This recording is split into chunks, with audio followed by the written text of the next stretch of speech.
Did you know that your number plate can cause you to fail an MOT? If your number plate is cracked, faded, or hard to read, or if you've lost a front or rear number plate, or if you've treated yourself to a private reg, this is how we swap them. So this number plate is starting to peel on the edge and it's bent. It does mean that it's hard to read, so we are going to need to swap this one.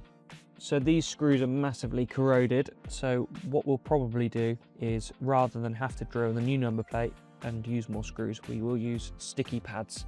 So just going to give it a little wipe down to make sure that the surface is clean for the sticky pads. When I picked up the number plate, I also made sure that I got these sticky pads. You can also get a number plate fitting kit if you prefer. When you go and pick up a new number plate, you need to make sure that you have a copy of your V5 with some ID. Make sure it's pushed on properly where the sticky pads are. And then finally, once that is on, they come with a small protective film. So there we have it, a nice new clear legal number plate.